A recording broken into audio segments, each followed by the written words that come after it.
Student, welcome in this new video, numerical section of current electricity. तो देखिए कितने interesting numerical हैं।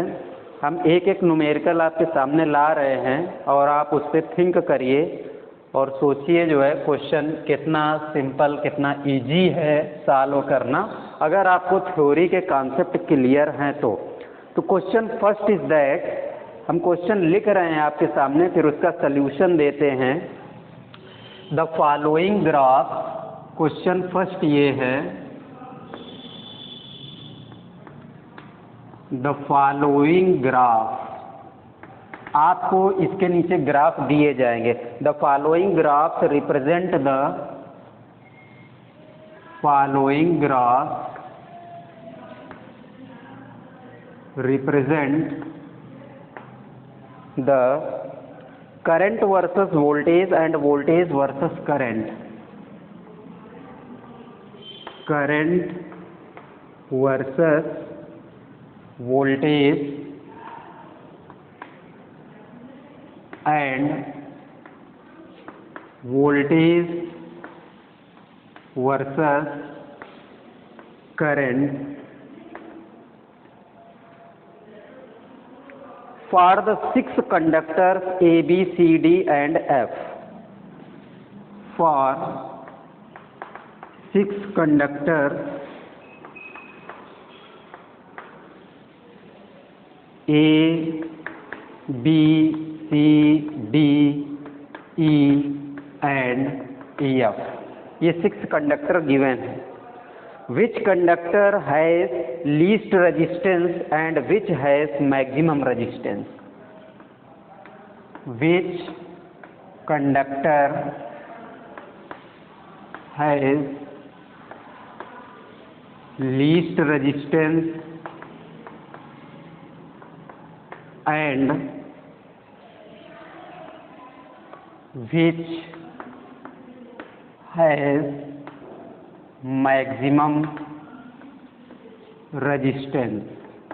अब यहाँ वर्ड यूज किया गया है द फॉलोइंग ग्राफ, माने नीचे दिया गया ग्राफ है। तो देखिए आपके सामने हम ग्राफ ड्रा कर रहे हैं।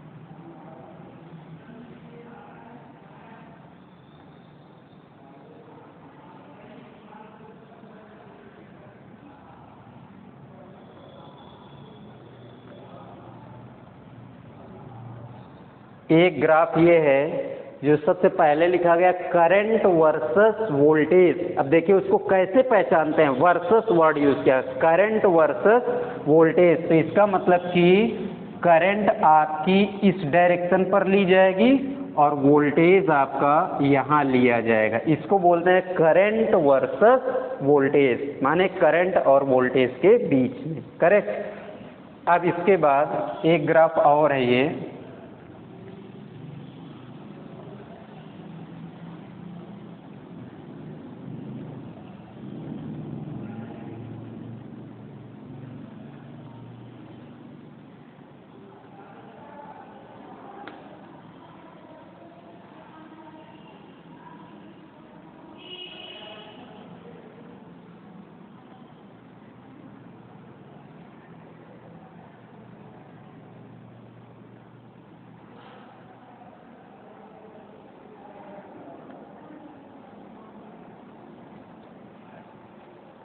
दूसरा ये वर्ड यूज किया गया वोल्टेज वर्सेस करंट। इसका मतलब कि वोल्टेज इधर होगा और करंट इधर आई।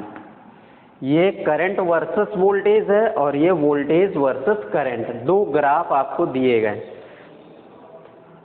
एक आपका इस तरह से है, ये 0 1 2 3 4 5, ये 0 है, 1 2 3 4 और ये हो गया 5। ये एम्पियर में है करंट। और इधर पोटेंशियल मेजर किया गया 1 2 3 4 5, माने कि ये आपका मेजर किया गया वोल्ट में। सिमिलरली इसमें भी यही है 0 1 2 3 4 5, माने कि ये आपका जो है ये वोल्ट में मेजर किया गया, और इधर करंट है आपके 1 2 3 4 5, करेक्ट। अब इसमें जो फर्स्ट कंडक्टर है वो कुछ इस तरह से लाई कर रहा है,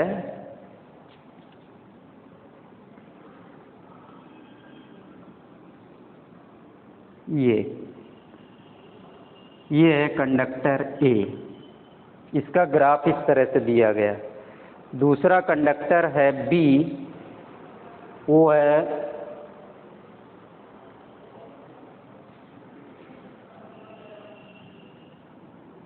बी, यहां से आ रहा है,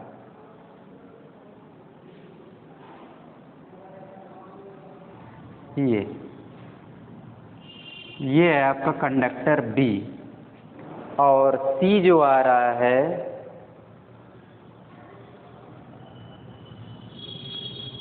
इस जगह पे आ रहा है, ये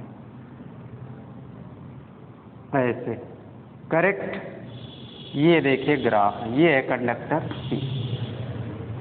कुल टोटल कितने हैं? 6 conductor, A B C D E F.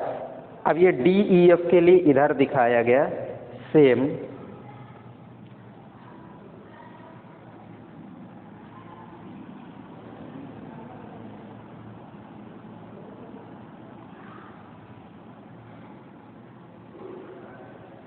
ये है आपका एक कंडक्टर,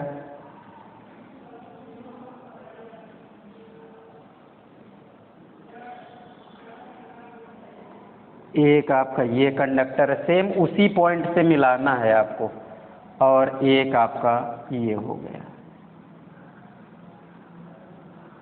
ये डी ई एफ। ये आपको इतना फिगर दिया गया है, correct. Current versus voltage, voltage versus current, दोनों ग्राफ आपको दिए गए हैं। 3 कंडक्टर के ग्राफ इस तरह से लाई करते हैं, ए बी सी, और 3 कंडक्टर के जो ग्राफ है वो इस तरह से यहाँ लाई करते हैं, डी ई एंड एफ।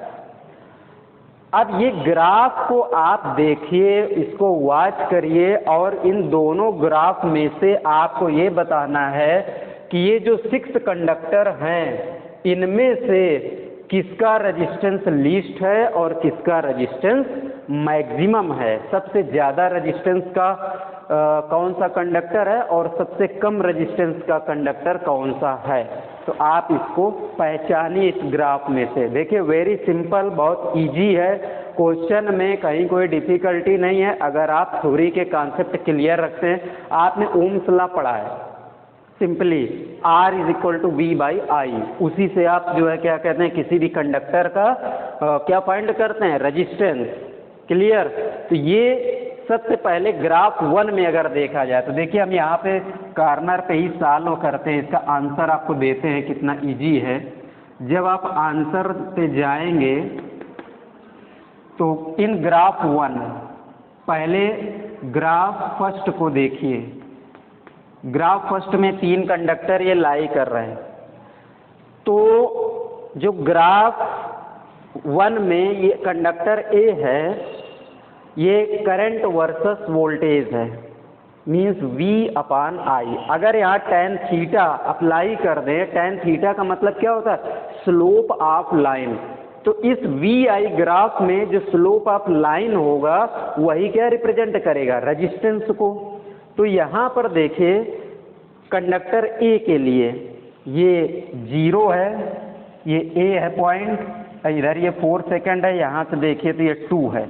तो अगर ये जो राइट ट्रायंगल दिख रहा है कंडक्टर ए के लिए, क्लियर, इस राइट ट्रायंगल में यह कह सकते हैं कि इस लाइन का स्लोप अगर निकाल ले तो for conductor A, for conductor A ये हो जाएगा RA = स्लोप ऑफ ए का स्लोप निकालिए। और स्लोप को आप कैसे रिप्रेजेंट करते हैं, tan थीटा से। और ये आपको पता है कि tan थीटा जो होता है वो परपेंडिकुलर अपॉन बेस होता है। तो परपेंडिकुलर क्या हो गया, देखिए ये साइड यहाँ से जाइए इसे, तो ये 2 हो गई और बेस क्या हो गया 4, यहाँ से यहाँ तक ये साइड 4 है, तो ये आपका हो गया 2/4, 1/2, दिस इक्वल टू 0.5 ओम। ये तो पहले निकल गया आपका। Similarly for conductor B, for conductor B, conductor B के लिए आप निकालेंगे तो R B this equal to slope of B this equal to tan theta. Again tan theta क्या होता है, परपेंडिकुलर अपॉन बेस। तो अब यहाँ इस राइट ट्रायंगल में देखिए यहाँ पे दिख रहा है ना, ये यहाँ से ये आए इधर आए, ये राइट ट्रायंगल दिख रहा है। तो परपेंडिकुलर कितना हो जाएगा 4, ये साइड की लेंथ कितनी हो गई 4 यहाँ से यहाँ तक, और ये कितना हो गया 3, करेक्ट। तो V/R परपेंडिकुलर अपॉन बेस यानी 4/3, तो ये आपको मिल गया यहाँ से 4/3, this equal to 1.33 ohm something इतना आएगा, करेक्ट। इसके जैसे ही आप निकालते हैं ये C के लिए, तो यहाँ कार्नर पे हम सॉल्व कर रहे हैं इसके। For conductor C, for conductor C, conductor C के लिए आप निकालेंगे RC this is equal to slope of C, माने कि RC this equal to tan theta. फिर से वही लगाइए परपेंडिकुलर अपॉन बेस। अब यहाँ इस राइट ट्रायंगल में ये दिख रहा है राइट ट्रायंगल एक आपको, यहाँ पर इस राइट ट्रायंगल में परपेंडिकुलर हो गया आपका 5 और बेस हो गया 2, तो RC this equal to 5/2 this equal to 2.5 ohm. इस तरह से आपने पहले ग्राफ में ये आपने फाइंड कर लिया। एक आपने फाइंड किया 0.5 ओम, दूसरा आपने निकाला 1.33 ओम, और तीसरी वैल्यू आपने फाइंड किया 2.5 ओम। तो ए बी और सी के रेजिस्टेंस जो थे वो तो आपको करंट वर्सेस वोल्टेज से मिल गए, बट यहाँ पर वोल्टेज वर्सेस करंट ग्राफ है। तो इसका मतलब क्या है, 1/R की वैल्यू, यहाँ से जो आप वैल्यू निकालेंगे परपेंडिकुलर अपॉन बेस, तो V/I, I/V हो जाएगा। परपेंडिकुलर क्या रिप्रेजेंट करेगा I, तो I/V this is equal to 1/R। तो उसका आप रेसिप्रोकल रखिए आंसर। तो देखिए इसको हम इस ग्राफ को इरेज कर रहे हैं, इसका काम फिनिश हो गया, इससे हमने वैल्यू निकाल लिया। अब आइए इसमें सेकेंड ग्राफ में, इन ग्राफ 2 सेकंड में हो जाएगा फॉर कंडक्टर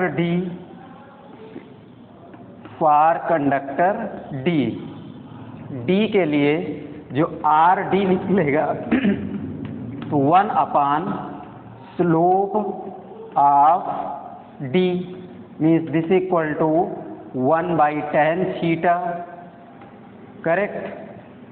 तो RD this equal to 1 upon tan theta क्या हो जाएगा परपेंडिकुलर, तो परपेंडिकुलर कितना आइए 2 बाई बेस 4 है, 2/4, 4 ऊपर चला जाएगा, 4/2 दिस इक्वल टू 2 ओम। ये आपका RD निकल गया। Similarly for conductor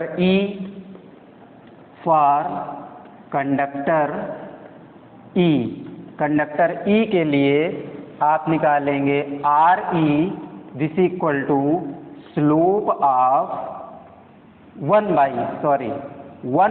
slope of E, क्योंकि ये तो वोल्टेज वर्सेस करंट है, तो 1 slope of E this equal to 1/tan theta this equal to 1 perpendicular upon base. अब इसके लिए आप परपेंडिकुलर कितना है ये 4, तो ये 4 हो गया, बेस कितना हो गया ये आपका 3, तो ये आपका आ गया 3/4 ओम। माने कि 3/4 का मतलब ये हुआ कि 0 समथिंग वैल्यू ये आएगी, इसको आप कैलकुलेट करेंगे 3/4। सिमिलरली फॉर कंडक्टर F, तो for conductor F R F this equal to ये हो जाएगा आपका 1 upon slope of F this equal to 1 by tan theta again this equal to 1 by perpendicular upon base, इसका perpendicular हो गया आपका 5, base हो गया 2, तो 5/2 दिस इक्वल टू 2/5 ओम। तो अब यहाँ 3/4 को आप कैलकुलेट करेंगे तो 0.75 ये वैल्यू आपको लगभग मिलेगी, और 2/5 को कैलकुलेट करेंगे तो 0.4 ओम, 0.4 ओम, करेक्ट। अब यहाँ पर देखिए, कंपेयर करिए तो लीस्ट रेजिस्टेंस कौन सा है और मैक्सिमम रेजिस्टेंस कौन सा है, सबसे ज़्यादा वैल्यू किसकी है। तो सबसे ज़्यादा वैल्यू देखिए यहाँ 2.5 है, और कौन सा है, इसके पहले जो आपने निकाले थे यहाँ 0.5 आया था, यहाँ 1.33 था। तो इसका मतलब कि जो RC है ये C, इसी की वैल्यू सबसे ज़्यादा दिख रही है। तो मैक्सिमम वैल्यू जो होगी वो कंडक्टर C की होगी मैक्सिमम, और लीस्ट रेजिस्टेंस जो है वो F का है, कितना है 0.4 ओम, सबसे कम वैल्यू इसी की आ रही है RF। तो लीस्ट रेजिस्टेंस RF का है, माने कि ये F कंडक्टर का, और मैक्सिमम रेजिस्टेंस C कंडक्टर का है। तो इस तरह से आप न्यूमेरिकल सॉल्व करते हैं। तो आइए और न्यूमेरिकल देखते हैं, इंटरेस्टिंग न्यूमेरिकल हैं। यहाँ पर हम सेकंड न्यूमेरिकल लिखने जा रहे हैं, उसको भी देखा जाए कितना इजी है।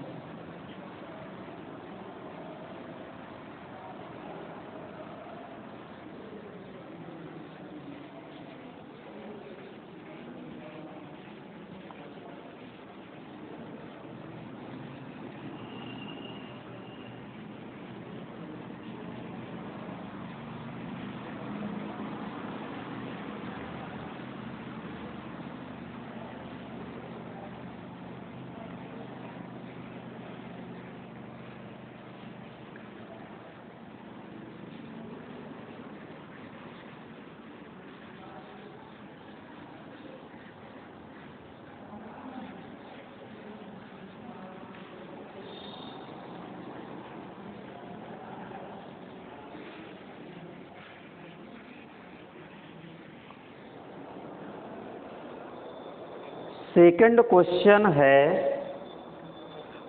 Lightning is very good example of natural current. देखिए हम लिख रहे हैं,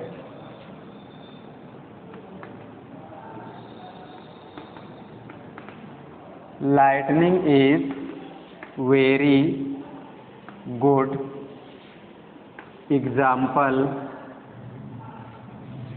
of natural current, correct। In typical lightning there is, in typical lightning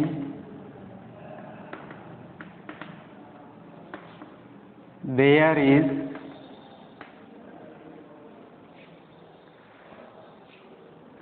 10⁹ joule energy transfer across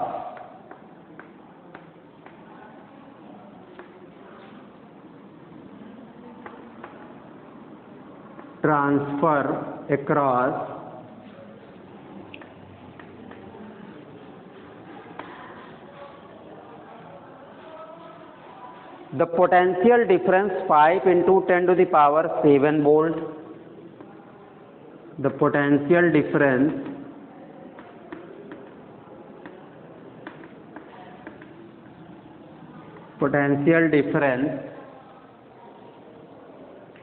5 × 10⁷ volt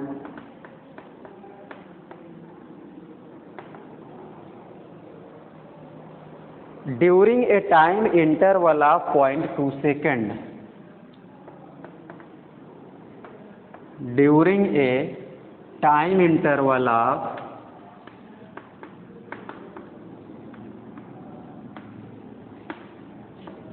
0.2 second. Using this information, estimate the following quantities. Using this information, estimate the following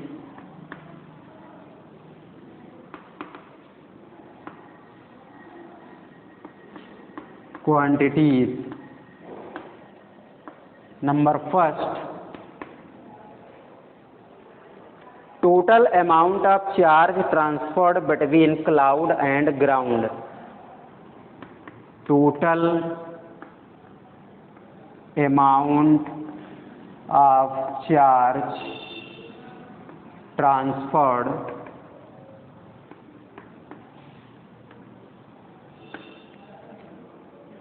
between cloud and ground.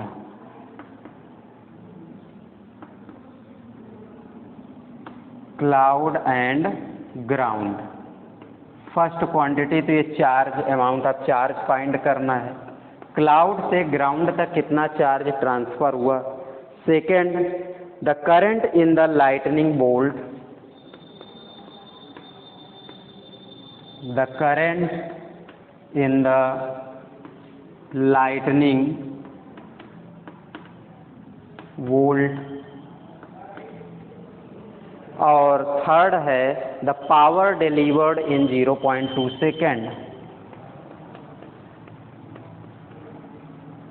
The power delivered in 0.2 second. Correct. Lightning is very good example of natural current. Lightning तो आप जानते ही हैं, जिस समय बादलों में clouds में rubbing होती है, ठीक है ना, तो उस समय जो करंट प्रोड्यूस होती है बहुत हाई वोल्टेज होता है, उसमें बहुत हैवी वोल्ट का करंट और मैक्सिमम करंट जो है उसमें प्रोड्यूस होती है, वो एक नेचुरल करंट है। उसको क्या बोलते हैं? Natural current. In typical lightning there is a 10⁹ joule energy transferred across the potential difference, माने कि इतना एनर्जी ट्रांसफर हो रही है 10⁹ जूल, और वोल्टेज कितना है? Potential difference 5 × 10⁷ volt. देखिए कितना हैवी वोल्ट है। During a time interval of 0.2 second, 0.2 second में इतना एनर्जी और इतना पोटेंशियल डिफरेंस जनरेट होता है और वो क्लाउड से ग्राउंड को ट्रांसफर होता है। Using this information estimate the following quantities. आपको इस इंफॉर्मेशन के थ्रू आपको फाइंड करना है total amount of charge transferred between cloud and ground, माने कि क्लाउड से ग्राउंड को कितना अमाउंट ऑफ चार्ज ट्रांसफर हुआ। दूसरा, current in the lightning bolt, उस लाइटनिंग बोल्ट में कितना करंट पास करेगी, वो आपको अमाउंट ऑफ करंट निकालना है। And power delivered in 0.2 second, कितना पावर डिलीवर होगी उस टाइम ड्यूरेशन में, मीन्स 0.2 सेकेंड में कितना पावर डिलीवर होगी, वो आपको फाइंड करना है। तो यहाँ पर जब हम कोई भी क्वेश्चन सॉल्व करते हैं तो सबसे पहला स्टेप होता है हमारा गिवन डाटा। सबसे पहले आप गिवन डाटा रिप्रेजेंट करेंगे। एनर्जी दिया हुआ है, energy U = 10⁹ joule. Correct. Potential difference दिया गया है, potential V = 5 × 10⁷ volt. Correct. 5 × 10⁷ volt. And time interval दिया गया है, टाइम T = 0.2 सेकेंड। तो ये 0.2 सेकेंड ये टाइम इंटरवल हो गई। अब यहाँ पर देखिए, फर्स्ट स्टेप में आपको फाइंड करना है total amount of charge transferred. तो total amount of charge transfer आप फाइंड करेंगे तो सबसे पहले आप निकालिए एनर्जी। जो एनर्जी होता है, फार्मूला आपने पढ़ रखा है एनर्जी, U = QV, यहाँ V पोटेंशियल है, तो यहाँ से जो चार्ज आएगा Q = U/V। U की वैल्यू दिया है energy 10⁹ divide by V potential है 5 × 10⁷। इसको आप कैलकुलेट करेंगे तो यहाँ से अमाउंट ऑफ चार्ज आपको मिलता है 20, क्योंकि ये 10⁷ ऊपर जाएगा -7 हो जाएगा तो 10⁹ -7 10⁻² बचेगा, माने कि 100/5 20, तो ये हो जाएगा 20 कूलम। फर्स्ट सोल्यूशन पहला। सेकंड आपको फाइंड करना है current in the lightning bolt, तो I = Q/T। सेकंड, ये तो फर्स्ट था, सेकंड आप अप्लाई कर दीजिए I = Q/T 20/0.2, this = 100 ampere. 100 ampere current pass करेगी। थर्ड जो है पावर डिलीवर्ड, तो power P = V × I, power P = V × I। Potential दिया है कितना, 5 × 10⁷ I 100 एम्पियर, ये हो गया 5 × 10⁹ वाट। करेक्ट। तो इस तरह से ये आपका एक क्वेश्चन है सेकंड, वेरी सिंपल क्वेश्चन। अगर आपको थ्योरी के कॉन्सेप्ट क्लियर हैं, फार्मूले क्लियर हैं, तो क्वेश्चन सॉल्व करने में कहीं कोई प्रॉब्लम नहीं आती। तो आइए अब इसके आगे देखते हैं थर्ड क्वेश्चन क्या कह रहा है।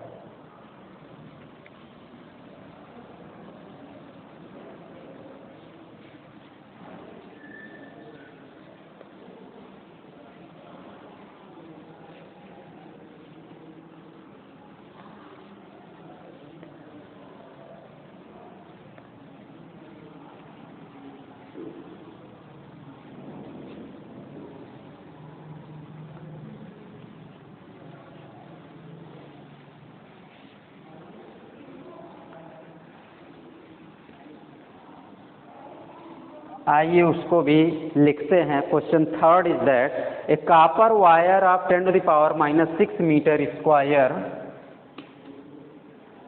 ए copper wire of 10⁻⁻6 metre square, area of cross section carries, area of cross section carries,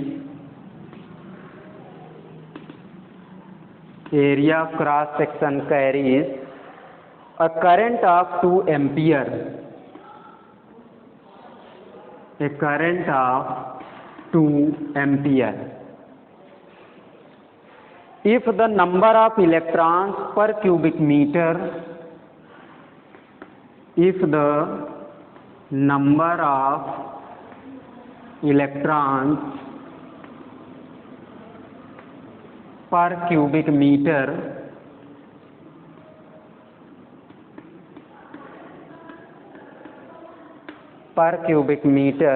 is 8 into 10⁻28,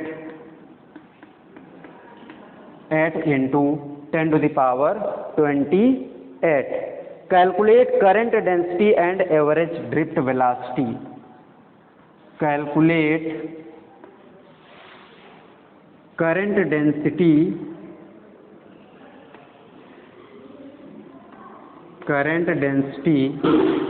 and average drift velocity। ये है आपका question third. We know that the current density J is equal to I/A। तो किसी भी question को solve करते हैं तो सॉल्व करने के पहले हम उसके गिवन डाटा पर जरूर जाते हैं। तो आइए इसमें गिवन क्या है पहले इसको इंडिकेट किया जाए। गिवन में है 10⁻⁻6 metre square area of cross section, means area A is equal to 10⁻6 metre square and current I is equal to 2 ampere. 2 ampere की करंट पास कर रही है और number of electron per cubic metre is 8 into 10⁻28। Number of electron आपको दिए गए हैं 8 into 10⁻28। Calculate current density, तो current density J is equal to, यह आपको डेफिनीशन बताया था, current density J is equal to I upon A, माने कि current flowing per unit area, उसी को हम क्या बोलते हैं, करंट डेंसिटी। वैल्यू यहाँ पे पुट कीजिए, I की वैल्यू दिया है 2 अपान एरिया है 10⁻⁻⁶, means current density J is equal to 2 × 10⁻⁶ ampere per metre square. एक पार्ट आपने फाइंड कर लिया। इसी का सेकंड है एवरेज ड्रिफ्ट वेलोसिटी, तो उसके लिए आपने एक फार्मूला पढ़ा था, J is equal to NEVD, correct, क्योंकि I इज इक्वल टू क्या होता है, ये फार्मूला आपको मैंने रिलेशन बताया था, I is equal to NEAVD। इस तरह से आपने करंट और ड्रिफ्ट वेलोसिटी में एक रिलेशन का स्टडी किया, तो यहाँ से अगर A को हम इधर डिनोमिनेटर में ले आए तो I upon A this equal to NEVD हो जाएगा। ये आपका I अपान A क्या होता है, current density, J this equal to NEVD, correct. तो यहीं से ये वैल्यू निकलती है, J is equal to NEVD। अब यहाँ से आपको ड्रिफ्ट वेलोसिटी निकालना है, तो VD is equal to J by N into E। J की वैल्यू आपने यहाँ से फाइंड किया 2 × 10⁻⁶, 2 × 10⁻⁶ divide by N number of electron 8 × 10⁻28, 28 into E charge of 1 electron 1.6 × 10⁻⁻19, correct. इसको आप कैलकुलेट करिए तो ये वैल्यू आपको मिलेगी 1.56 × 10⁻⁻⁴, 1.56 × 10⁻⁴ मीटर पर सेकंड। एक बार आप सेल्फ कैलकुलेशन जरूर देख लीजिएगा, इसको कैलकुलेशन को रीचेक करिएगा, इसको चेकआउट कर लीजिए, कैलकुलेट कर लीजिए अपने से कि ये आंसर फिट है या नहीं है, करेक्ट। तो आइए अब क्वेश्चन नंबर 4 में आते हैं। क्वेश्चन 4 देखते हैं क्या कह रहा है क्वेश्चन 4। तो आइए उसको भी रिपीट करते हैं एक बार क्वेश्चन को।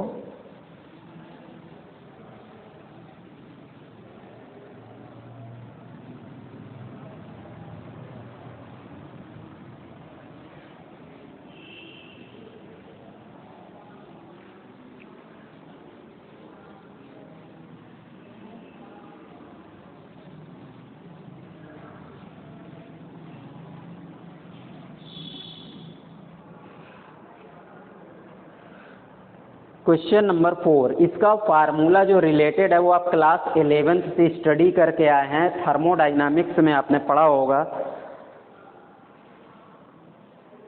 प्लैटिनम रेजिस्टेंस थर्मोमीटर और इस तरह के कई थर्मोमीटर आपने स्टडी किए होंगे, उनमें से रिलेटेड है ये फार्मूला। चलिए हम क्वेश्चन लिख रहे हैं। ये the resistance of A nichrome wire,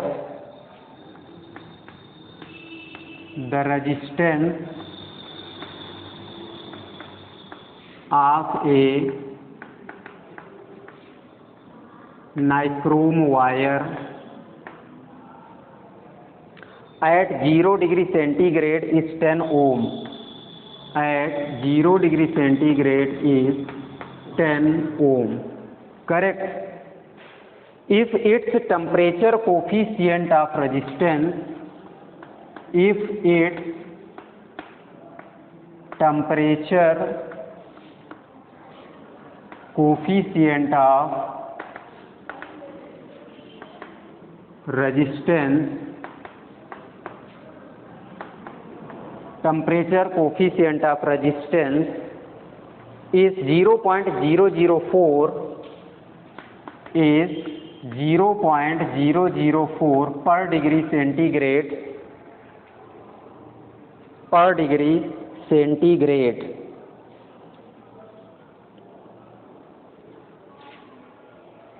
Find its resistance at boiling point of water. Find its resistance at boiling point of water. Boiling point of water. Comment on the result. ये भी आपको लिखाना है. Comment on the result. क्या आपने निष्कर्ष निकाला उससे? तो देखिए क्वेश्चन ये है, कोई रेजिस्टेंस नाइक्रोम वायर है, नाइक्रोम वायर का जो रेजिस्टेंस है 0 डिग्री सेंटीग्रेड पर 10 ओम है और उसका टेम्परेचर कोफिशिएंट ऑफ रेजिस्टेंस 0.004 पर डिग्री सेंटीग्रेड है. देखिए जब हम कोई भी टॉपिक स्टडी करते हैं तो स्टडी करने का मतलब ये नहीं है कि हम केवल करंट के पॉइंट लेकर के ही बैठे हैं. आपको अपनी बैकग्राउंड पर भी ध्यान देना है कि आप पीछे से क्या स्टडी करके आए. आपने 9th सेक्शन में क्या स्टडी किया, आपने 10th सेक्शन में क्या स्टडी किया, आपने 11th में क्या स्टडी किया, क्योंकि वहाँ के कुछ टॉपिक्स ऐसे होते हैं जो आगे इंटरफेयर करते हैं. समझ रहे हैं ना. तो ये कोई ज़रूरी नहीं है कि वो टॉपिक यहाँ नहीं था, वो पीछे वाला टॉपिक कैसे आ गया. तो वो तो सीधी सी बात है कि वो कोरिलेट करता है उससे, वो कहीं ना कहीं इंटरफेयर करेगा. तो आप अपनी बैकग्राउंड पर भी थोड़ा ध्यान दीजिए. तो यहाँ पर क्वेश्चन ये है कि नाइक्रोम वायर का रेजिस्टेंस 0 डिग्री सेंटीग्रेड पर 10 ओम है और उसका coefficient of resistance, temperature coefficient of resistance 0.004 पर डिग्री सेंटीग्रेड है और इसका रेजिस्टेंस आपको फाइंड करना है at boiling point of water. Water का बॉइलिंग पॉइंट क्या होता है? 100 डिग्री सेंटीग्रेड. अब यहाँ पे उसने टेम्परेचर नहीं लिखा, वर्ड में लिखा कि resistance at boiling point of water. तो अब आपको ये अपने बैकग्राउंड पे जाइए, वहाँ केमिस्ट्री में भी पढ़ा होगा या जूनियर क्लासेस में साइंस में भी पढ़ा होगा कि बॉइलिंग पॉइंट ऑफ वाटर क्या होता है, आइस पॉइंट ऑफ वाटर क्या होता है. ठीक है ना. और वाटर का जो है वॉल्यूम कब इंक्रीज करता है, कब डिक्रीज करता है, डेंसिटी कैसे बढ़ती घटती है, ये सब बहुत बेसिक चीज़ें हैं. तो इनको सब आपको बहुत ही अच्छे ढंग से पहले दिमाग में रख करके तब चलिए क्वेश्चन को, तभी क्वेश्चन सॉल्व करने में इंटरेस्ट आता है. अदरवाइज कोई मज़ा नहीं है क्वेश्चन सॉल्व करने में. ओके. तो यहाँ पे देखिए सबसे पहले हम गिवन डाटा में जा रहे हैं. रेजिस्टेंस एट 0 डिग्री सेंटीग्रेड ये R0 है, ये 10 ओम गिवन है और यहाँ पर T0 वो 0 डिग्री सेंटीग्रेड यानी 0 डिग्री पर ये 10 ओम रेजिस्टेंस है. अल्फा की वैल्यू गिवन है 0.004 पर डिग्री सेंटीग्रेड और आपको बॉइलिंग पॉइंट ऑफ वाटर पर आपको रेजिस्टेंस फाइंड करना है, मीन्स RT पर T 80 डिग्री सेंटीग्रेड और ये जो T है ये कितना हो जाएगा 100 degree centigrade. Means RT is equal to R0 1 plus alpha into T. देखिएगा आप एक बार 11th की बुक उठा करके थर्मोडाइनामिक्स में, उसमें आपको कहीं ना कहीं ये फार्मूला मिलेगा. जहाँ पर आपने थर्मोमीटर पढ़े होंगे उसी चैप्टर में आपको ये मिलेगा. RT this is equal to R0 ये 10 है 1 प्लस 0.004 इंटू 100. इसको आप कैलकुलेट कर लीजिए तो ये वैल्यू आपको मिलेगी 14 ओम. एक बार कैलकुलेशन आप अपने से भी करते जाइएगा. RT इज इक्वल टू 14 ओम. इसको आप कैलकुलेट करेंगे तो यहाँ पर ये भी लिखा हुआ देखिए, पहले 0 डिग्री सेंटीग्रेड पर रेजिस्टेंस कितना था 10 ओम. आपने बॉइलिंग पॉइंट पर रेजिस्टेंस फाइंड किया तो आपको मिल रहा है 14 ओम. तो क्वेश्चन ये बोल रहा है कि कमेंट ऑन द रिजल्ट, माने कि रिजल्ट पे आप यहाँ पर कमेंट करिए. तो कमेंट में हमें जो कंक्लूजन जो हमारा दिख रहा है वो ये दिख रहा है कि मेटल में, ये नाइक्रोम की बात हो रही है, तो मेटल में प्रॉपर्टी क्या होती है कि on increasing the resistance temperature resistance also increases. माने कि अगर हम मेटल का जो है टेम्परेचर रेज करेंगे तो इससे टेम्परेचर रेज करने से उसका जो रेजिस्टेंस होता है वो भी इंक्रीज करता है. तो रिजल्ट में लिख दीजिए as the temperature increases. Comment में आप क्या लिखेंगे? कमेंट में आप लिखिए as the temperature as the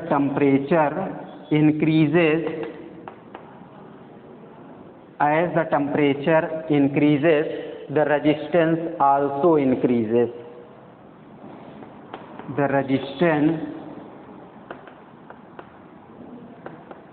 of the wire also increases. Correct. तो कितना इजी है, कितना सिंपल है क्वेश्चन को सॉल्व करना। तो इस तरह से आप क्वेश्चन को आप ट्राई करिए, न्यूमेरिकल सॉल्व करिए, कोई बहुत डिफ़िकल्ट नहीं है। नेक्स्ट वीडियो में हम आपके लिए फिर कुछ इंटरेस्टिंग क्वेश्चन आपको लेकर के आएंगे। That's all.